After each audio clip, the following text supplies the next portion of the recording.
आज माघ पूर्णिमा है। प्रत्येक पूर्णिमा का बौद्ध शासन में या धम्म के शासन में बड़ा महत्व है। तो किसी न किसी पूर्णिमा को कोई न कोई महत्वपूर्ण घटना घटी है, इसलिए बौद्ध दर्शन में, बौद्ध साहित्य में प्रत्येक पूर्णिमा का अपना एक महत्व है। आज जो मैं बात कर रहा हूं,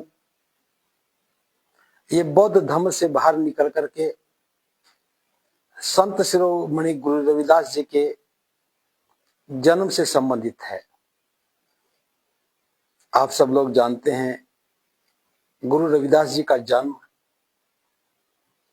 माघ पूर्णिमा के दिन हुआ। तो इसी दिन उनको याद किया जाता है, उनकी जयंती मनाई जाती है। तो इस अवसर पर काफी लोगों ने अनुरोध किया था कि हम गुरु रविदास जी के किसी न किसी विषय पर बात करें जो हमारे जीवन निर्माण से जुड़ी हुई हो। तो मैं यहां आपको बता दूं, जो भी महापुरुष हैं उनका प्रत्येक कथन हमारे कल्याण से जुड़ा हुआ है। उन्होंने जो भी कुछ कहा है वह हम सबके कल्याण के लिए कहा है। वो अलग बात है कि समय बीतने के साथ वो बातें अपना अर्थ खो देती हैं और समय के साथ बहुत सारे शब्दों के अर्थ भी बदल जाते हैं। समाज उतना समझदार नहीं होता जो उस विषय की गंभीरता को समझ सके। तो आज मैंने चुना, गुरु रविदास जी ने कहा, मन चंगा तो कठौती में गंगा। हम देखते हैं कि ये कितना महत्वपूर्ण सूत्र है। गुरु रविदास जी का कथन कितना महत्वपूर्ण है, लेकिन इस विषय पर मैंने आज तक किसी को चर्चा करते नहीं सुना। और जो चर्चा सुनी वो बिल्कुल निरर्थक है। अगर इस मन चंगा कठौती में गंगा इस विषय को मैं शुरुआत करूं, तो जैसा कि हम देखते हैं, शुरुआत मन से है। मन चंगा तो कठौती में गंगा। चंगा का अर्थ निर्मलता से है। अगर मन निर्मल है तो कठौती का अर्थ है कि किसी बर्तन में रखा हुआ पानी, कि घर में रखा हुआ पानी भी पवित्र है। बात गंगा की पवित्रता की नहीं है। गंगा एक प्रचलित नाम है, लेकिन आज जब हम बात करते हैं तो जितने भी गुरु रविदास जी के अनुयायी हैं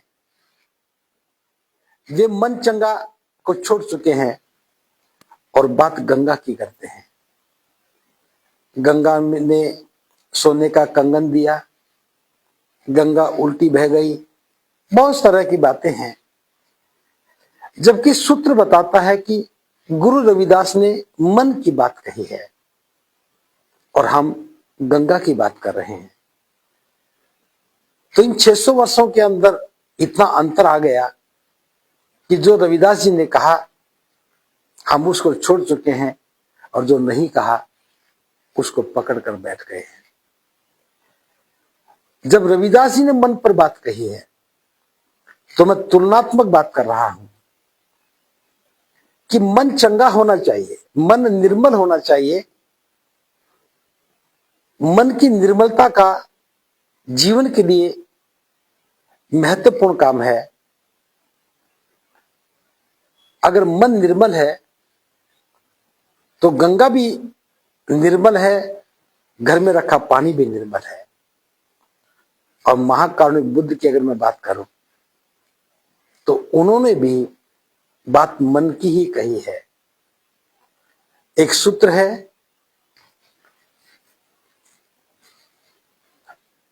आप देख सकते हैं, मनोपुबमा धम्मा मनो सेठा मनोमया मनसा च पदुठेन भासति वाह करोति वा ततो नंग दुख मनवेति चकंग वह तो पद। अब ये सूत्र क्या है? ये धम्पद का पहला ही पद है। महाकारुणिक बुद्ध कहते हैं मनोपुबमा धम्मा मनोसेठा मनोमया, यानी कि दुनिया में जितने भी काम हुए हैं वो सब मन से ही हुए हैं। मन सबसे निर्मल है, मन बड़ा मनोमय है, मन बड़ा प्रिय लगने वाला है। मनसा च पदुठेन भासति, जो व्यक्ति मन से बुरा बोलता है, वाह करोति वाह, और करता है, ततो नंग दुख मनवेति, उसके पीछे दुख ऐसे लग लेते हैं, चक्कंग वह तो पदंग, जैसे बैलगाड़ी के बैल जुड़ा होता है, गाड़ी बैल के कंधे पर जुड़ी है, गाड़ी के पहिए लगे हैं, बैल कितना भी तेज दौड़े, जो गाड़ी में बोझ लदा है वो अंततः बैल के कंधों पर ही पड़ा रहता है। चाहे बैल धीरे चले चाहे बैल तेज चले, बोझ तो उसके कंधे पर ही है, क्योंकि पीछे पीछे पहिए लगे हैं, पहिए उस गाड़ी को खींचते रहते हैं।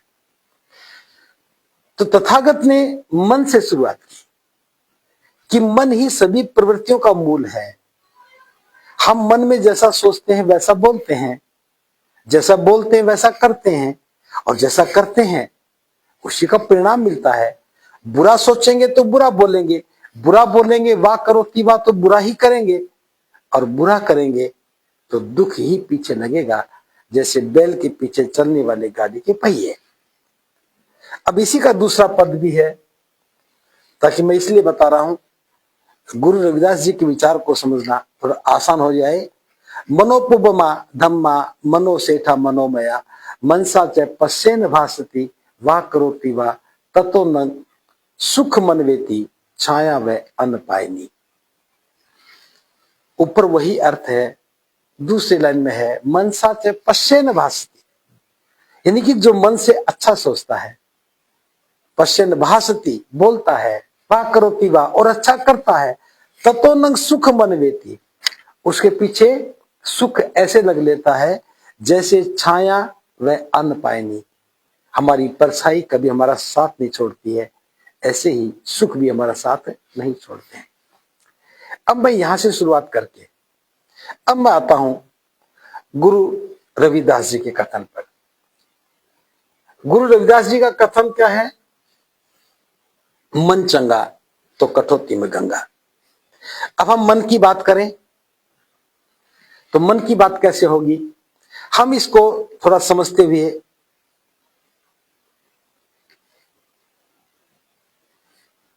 इसका नया कैसे आएगा, क्लीन कर दो। नेक्स्ट कहा, अच्छा अच्छा प्लस, ओके।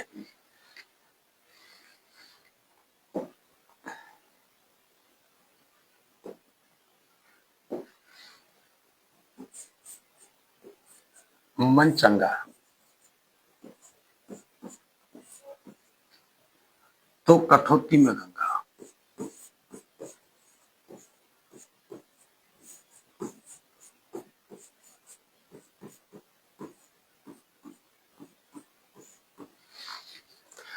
अब ये विषय आप देख रहे, मन चंगा तो कठौती में गंगा है। हम इसको दो भागों में बांट लेते हैं, एक में तो मन और एक में गंगा। अब ये दो विषय अलग अलग हैं। यहां महत्वपूर्ण बात क्या है? मन महत्वपूर्ण है, मन को चंगा करना है। अगर मन चंगा है, मन निर्मल है, तो गंगा की बात तो क्या, कठौती में रखा पानी भी निर्मल है।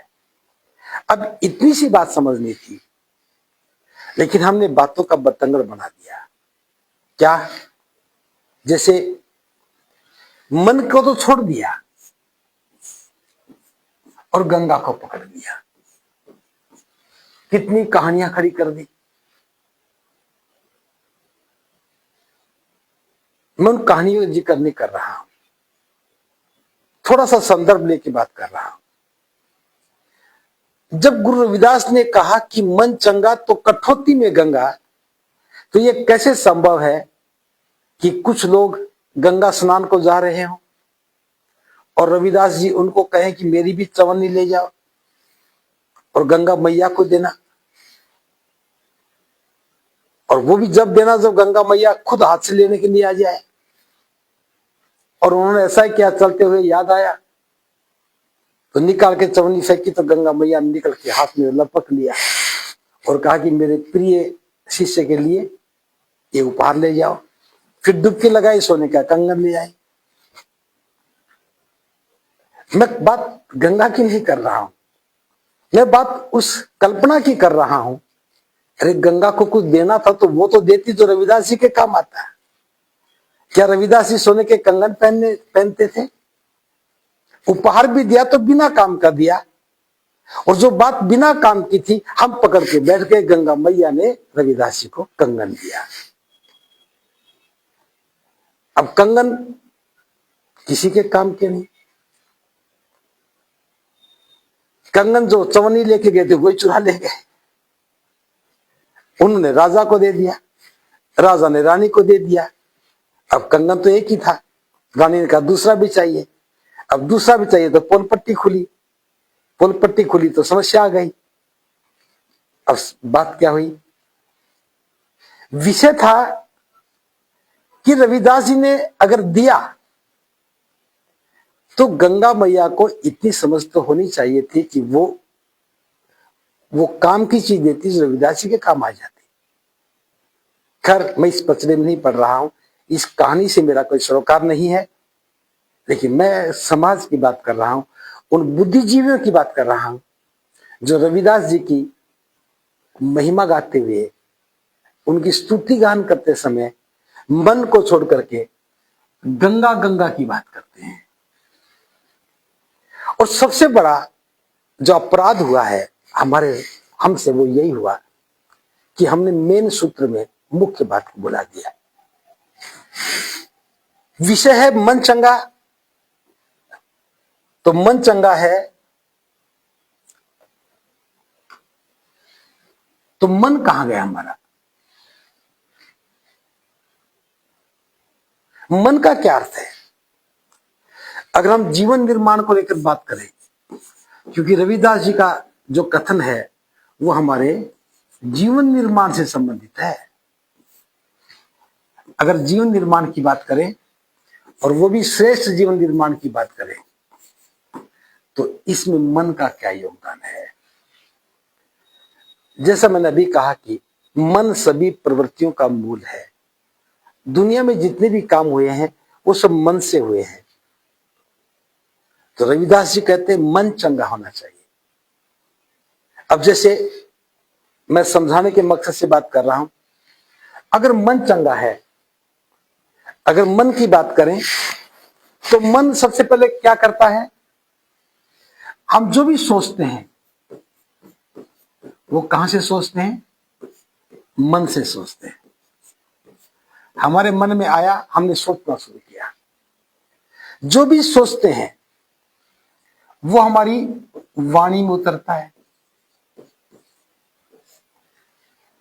अब जो भी हमारी वाणी में आया उसी के अनुसार हमारा शरीर काम करता है।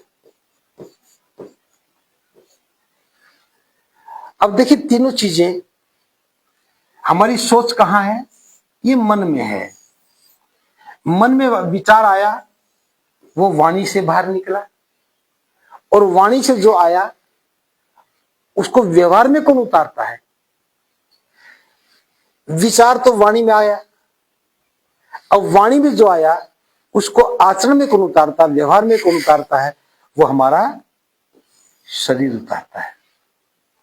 अर्थात जो मन है वो हमारी सोच को, हमारी वाणी को और हमारे शरीर को प्रभावित करता है। तो इसको अगर जीवन निर्माण की दृष्टि से मैं देखूं तो क्या होगा कि सबसे पहले हम अपने मन के विचार को देखते हैं। महाकारुणिक बुद्ध कहते हैं, जो व्यक्ति जैसा सोचता है वो वैसा ही बन जाता है। आज हम जो भी कुछ हैं, मैं भिक्षु हूं तो अपनी सोच के कारण हूं। अगर आप जो भी बने हैं, डॉक्टर बने हैं, इंजीनियर बने हैं, अध्यापक बने हैं, व्यापारी बने हैं, आप जो भी बने हैं उसके लिए आपने सोचा और सोचा वो बन गए। तो सोचने का काम कहां हुआ? मन में हुआ। तो मन बड़ा महत्वपूर्ण हो गया। अब इस मन से हमें जीवन को रूपांतरित करना है तो हमारी सोच प्रभावित होती है। हम जितना अच्छा सोचेंगे उतना अच्छा करेंगे। अब जितना अच्छा सोचेंगे हमारी वाणी उतनी सुंदर हो जाएगी।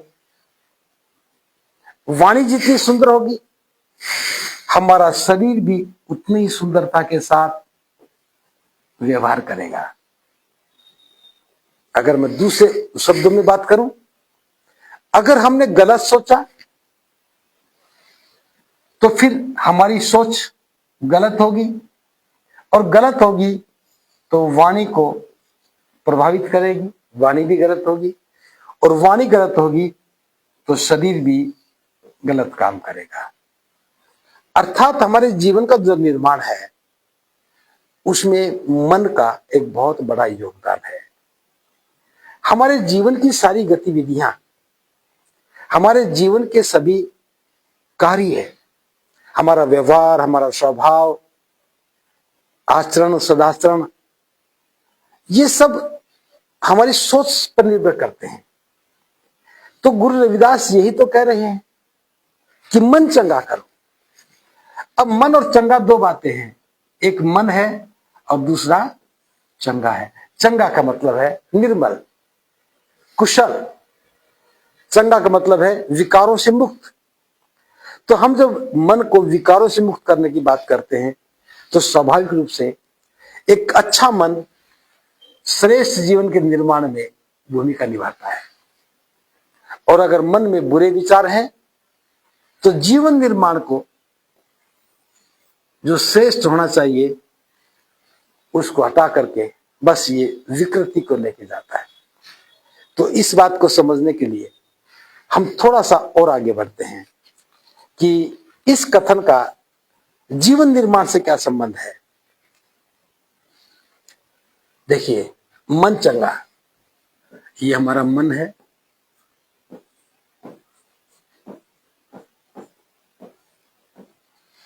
इस मन चंगा से जीवन निर्माण की जो बात करते हैं तो जीवन में तीन बातें बड़ी महत्वपूर्ण हैं। पहला मन, दूसरा वाणी और तीसरा शरीर। ये तीन घटक हैं जिनसे हमारा जीवन बनता है। इन तीन घटकों की बात मैं करूं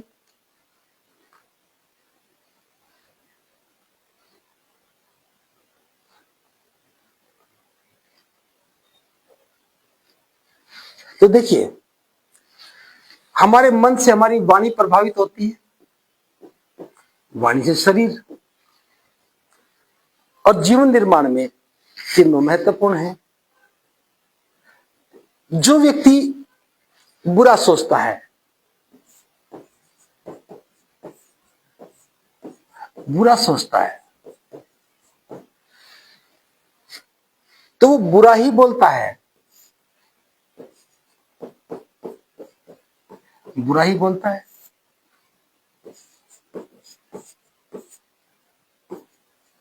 और वो बुरा ही करता है।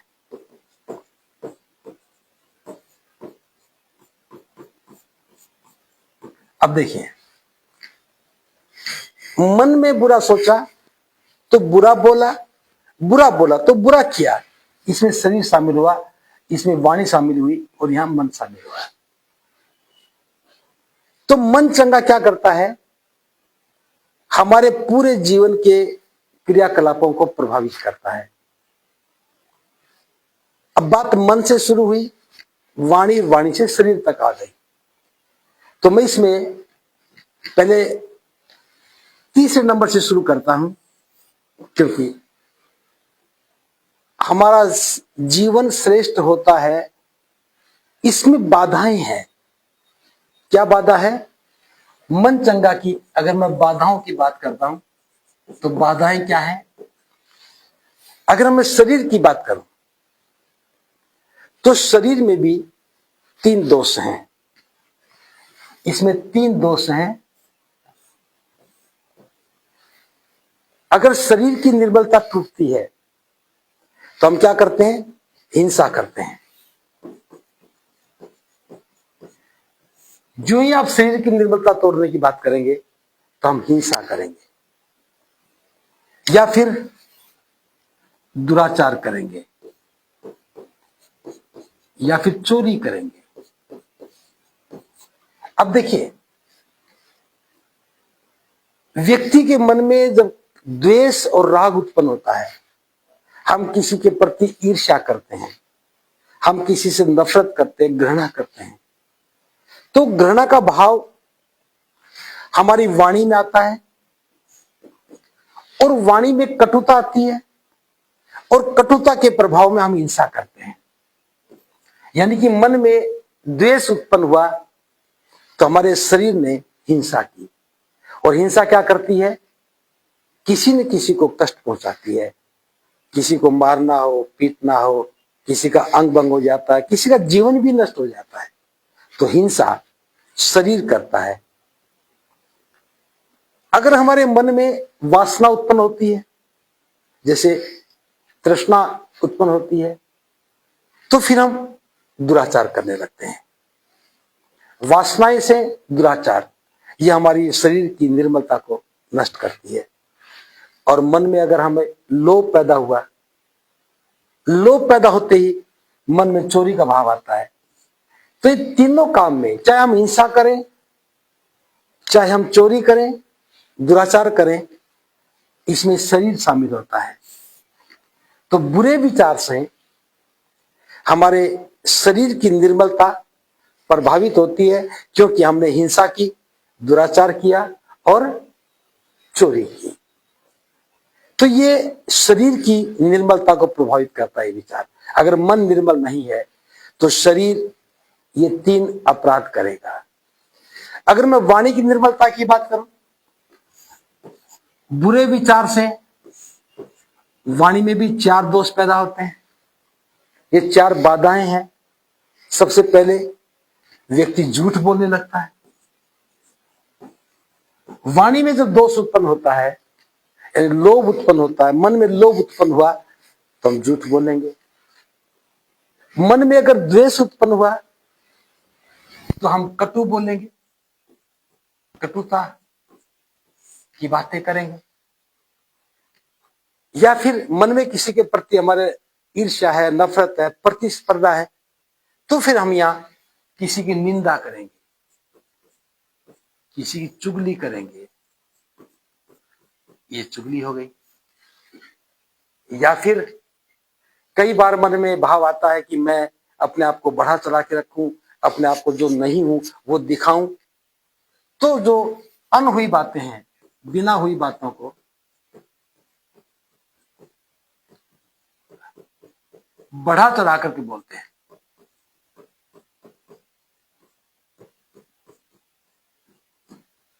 अब देखिए, जो ही मन में बुरा विचार आया तो वाणी की निर्मलता 4 दोष पैदा करती है। वाणी की निर्मलता टूटती है तो 4 दोष पैदा होते हैं। हम झूठ बोलने लगते हैं, कटु बोलने लगते हैं, निंदा करने लगते हैं और बिना हुई बातों को बड़ा चढ़ा के कहने लगते हैं। तो ये वाणी के दोष हैं जो वाणी की निर्मलता को प्रभावित करते हैं। और इसी प्रकार से अगर मैं मन की बात करूं तो मन को भी निर्मल होने से 3 चीजें रोकती हैं। मन को क्या क्या रोकता है? तीन बातें। सबसे पहले जब भी मन में कोई बुरा विचार आता है तो हम क्या करते हैं, हमारे मन में तृष्णा, वासना, लोभ ये पैदा होते हैं। मन में जब लोभ पैदा होता है, तृष्णा पैदा होती है, वासना पैदा होती है, तो दूसरा विकार मन का क्या है, हमारे मन में ईर्ष्या द्वेष पैदा होता है। ईर्ष्या द्वेष, घृणा, नफरत ये पैदा होती है। और तीसरा है मिथ्या दृष्टि।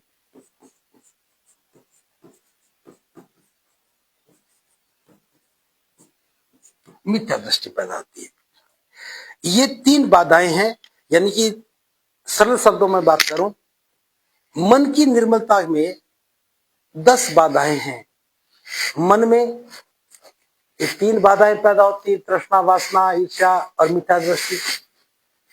उससे वाणी प्रभावित होती है, तो वाणी में 4 बाधाएं उत्पन्न होती है, झूठ बोलना, कटुता से बात करना, चुगली, निंदा करना और बिना हुई बातों बड़ा सदा के कहना। और जो शरीर की निर्मलता प्रभावित होती है तो उसमें हिंसा, दुराचार और चोरी जैसी बातें शुरू हो जाती हैं। तो ये 10 बाधाएं हैं। गुरु रविदास जी जानते हैं कि जब हमारे मन में तृष्णा पैदा हुई, वासना पैदा हुई या लोभ पैदा हुआ, तो देखिए इस लोभ ने वाणी में झूठ पैदा किया, इस लोभ ने शरीर में चोरी का भाव पैदा किया। चाहे वो तृष्णा है, अगर यहां वासना पैदा हुई तो यहां दुराचार पैदा हो गया।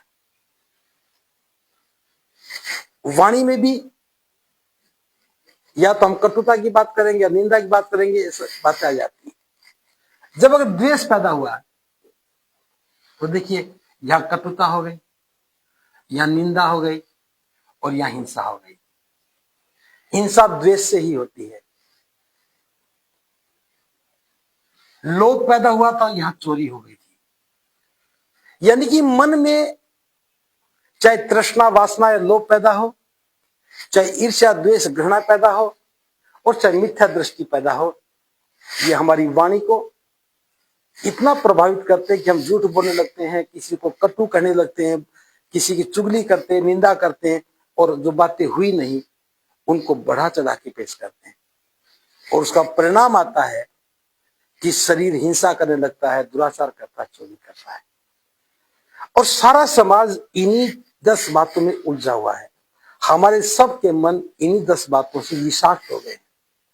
तो गुरु रविदास जी जो मन चंगा करने की बात करते हैं, उन्होंने यह सूत्र क्यों दिया कि अगर हिंसा से बचना है, दुराचार से बचना, चोरी से बचना है, कटुता से, झूठ से, चुगली से, निंदा से बचना है, तो हमें मन को ही चंगा करना पड़ेगा।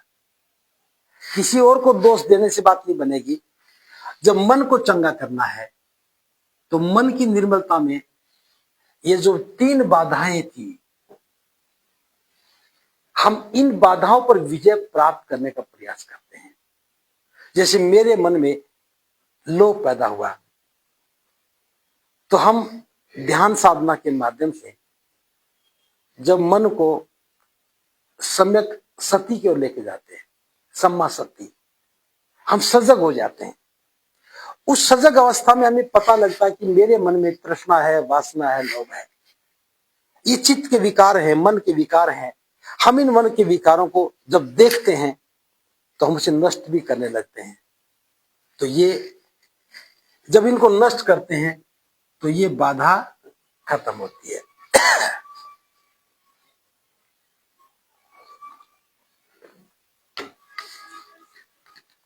जब ये बाधा खत्म हुई, जब हमने मन को साधना शुरू किया, मन को निर्मल करना शुरू किया, तो सबसे पहले हमने अपनी तृष्णा को, अपने लोभ को और अपनी वासना को देखा और देखा तो उसे दूर किया।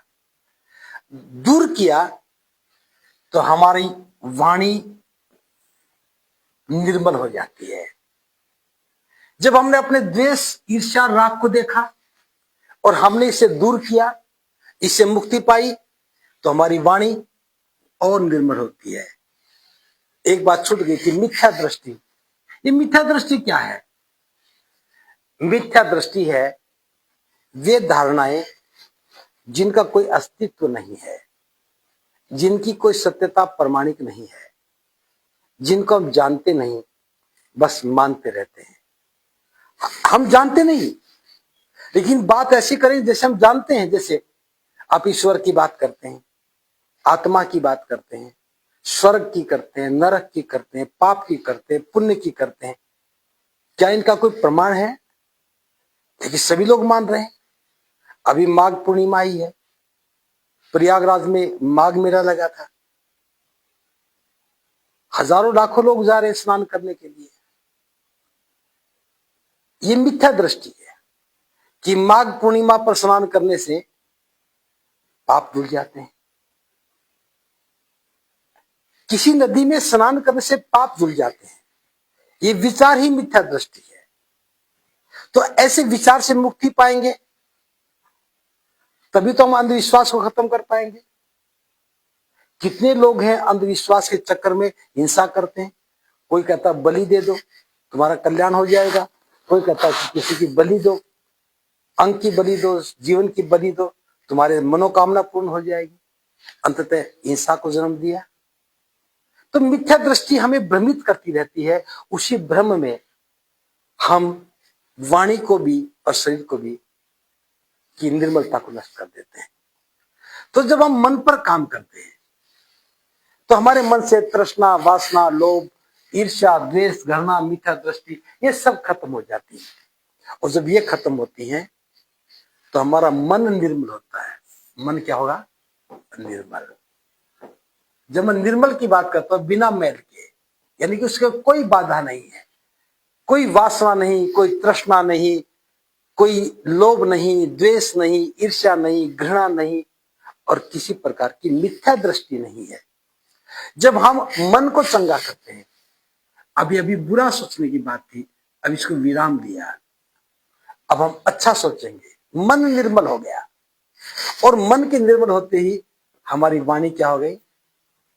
वाणी भी निर्मल हो गई। वाणी की निर्मलता से अर्थ क्या हुआ? जब मन में कोई विकार ही नहीं है तो झूठ क्यों बोलेंगे? ये रास्ता बंद। जब मन में कोई ईर्ष्या ही नहीं है तो किसी के प्रति कटुता की बात क्यों करेंगे? जब मन में किसी के प्रति प्रतिस्पर्धा ही नहीं है तो क्यों किसी की चुगली और निंदा करेंगे? और जब कुछ पाने की चाहत नहीं है, किसी को भ्रमित करने की बात नहीं है, हम भी भ्रमित नहीं है, हमारी दृष्टि सम्यक है, तो क्यों किसी की दृष्टि को बुरा बनाएंगे? क्यों किसी को गलत चीज बताएंगे? अब जो बुरा बोलने की बात थी उसको विराम हो गया। चित्त, मन भी क्या हो गया? निर्मल। वाणी निर्मल हो गई। वाणी की निर्मलता से ये चार के चार विकार थे, झूठ बोलना, कटु बात करना, चुगली निंदा करना और बिना हुई बातों को बढ़ा चढ़ा के करना, ये स्वतः ही ठीक हो जाती है। और जब हमारी वाणी निर्मल हो गई तो इसी निर्मलता से हमारा शरीर भी प्रभावित होता है। क्या हुआ? शरीर, जब वाणी, हमारे मन में कोई लोभ नहीं है, कोई तृष्णा नहीं है, तो हिंसा खत्म। हिंसा की बात ही नहीं, बल्कि क्या होगा? यहां अब हिंसा नहीं, अब करुणा पैदा होगी। जब हम दूसरों के कल्याण की बात करने लगेंगे, अभी हिंसा थी, किसी को क्षति पहुंचाने की बात थी, लेकिन जब हमारा मन निर्मल है और वाणी भी निर्मल है तो शरीर जो काम करेगा हिंसा की अपेक्षा करुणा की बात करेगा, और करुणा से मैत्री भी होगी। अभी जो हम किसी को क्षति पहुंचा रहे थे, अब हम उनसे प्रेम करने लगते हैं, उन्हें अपना बनाते हैं। तो ये रूपांतरण है, हिंसा से बाहर निकल करके करुणा और मैत्री हमारे शरीर का हिस्सा बन जाती है, हमारे व्यवहार का हिस्सा बन जाती है। दुराचार कर रहे थे, अब चूंकि हमारा मन निर्मल है, मन में वासना नहीं है, तो दुराचार की जगह क्या आ गया? सदाचार। अब सदाचरण आ गया हमारा। अब सदाचरण हमारा गुण हो गया, अब उसमें दुराचार नहीं है। और जब हमारी दृष्टि मिथ्या खत्म हो गई, चोरी का भाव भी खत्म हो गया, लोभी नहीं तो चोरी क्यों करनी है, तो यहां क्या आ जाएगा? हम ईमानदार हो जाएंगे, ईमानदार। अब देखिए, जो शरीर के दुष्कर्म थे अब वो सदकर्म हो गए।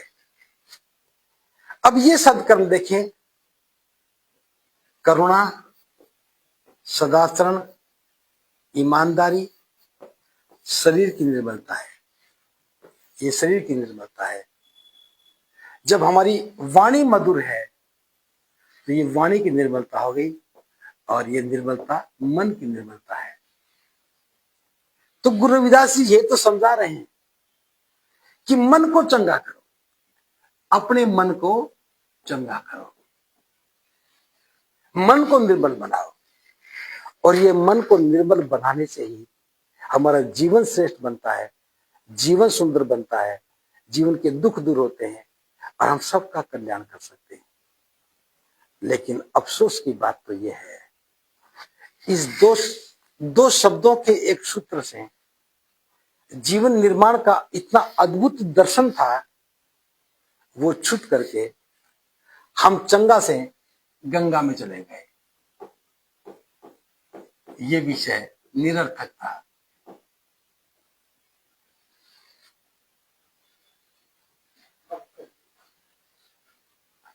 ये विषय क्या था? ओके।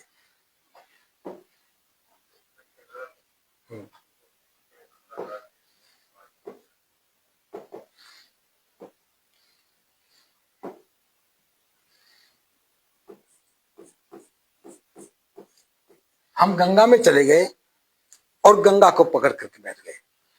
हमें गंगा को नहीं पकड़ना था। रविदास जी बता गए कि मन चंगा है तो कठौती का पानी भी गंगा है। ये एक उपमा थी, लेकिन हम गंगा को पकड़ लिया, मन को छोड़ दिया, और ये हमारा भ्रम पैदा हो गया। गुरु रविदास जी मन को चंगा करने की बात करते रहे और हम तृष्णा, वासना, लोभ, ईर्ष्या, द्वेष, मिथ्या दृष्टि के शिकार होकर के बस गीत गाते रहे। मैं ये नहीं कहता कि गीत नहीं गाना चाहिए, मैं ये भी नहीं कहता कि स्तुति प्रशंसा नहीं करनी चाहिए, मैं ये भी नहीं कहता कि महापुरुषों को कल्याणकारी नहीं बताना चाहिए। लेकिन अगर उनके सिद्धांतों को, उनके कथन को, उनके दृष्टिकोण को, उनके दिशा निर्देशों को अगर ठीक से समझ लें तो निश्चित रूप से हम जीवन को सुंदर बना सकते हैं। तो मन चंगा और कठौती में गंगा बहुत महत्वपूर्ण विषय है, बशर्ते कि हम इसको ठीक से समझ लें। तो एक सीमित समय में मैंने समझाने की कोशिश की है, और मैं उम्मीद करता हूं कि गुरु रविदास जी का ये कहना हमारे लिए बड़ा कल्याणकारी है और हमें ठीक से समझना चाहिए। और मूल रूप से विचार महाकारुणिक बुद्ध का ही विचार है।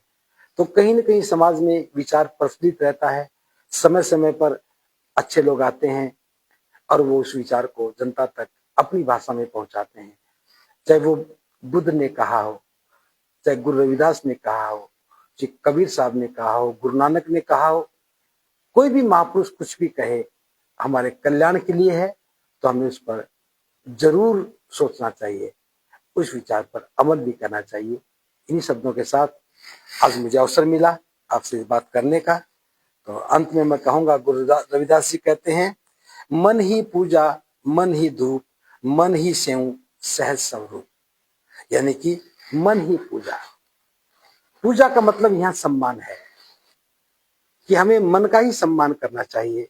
मन ही धूप, धूप किसी भी सेंस में आप ले सकते हैं, चाहे अगरबत्ती को हम धूप भी बोलते हैं या प्रकाश के रूप में ले सकते हैं, कि मन से ही खुशबू फैलती है, मन से ही प्रकाश होता है। मन ही सेव, सहज स्वरूप। जो हमारा स्वरूप बनना है वो मन से ही बनना है।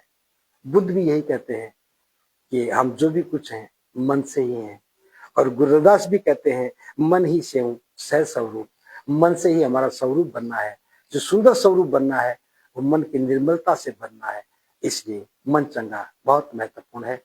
इन शब्दों के साथ आपने मेरी वाणी को बड़े ध्यान से सुना। आप सबका मंगल, भवतु सम्मंगल, भवतु सम्मंगल, भवतु सम्मंगल।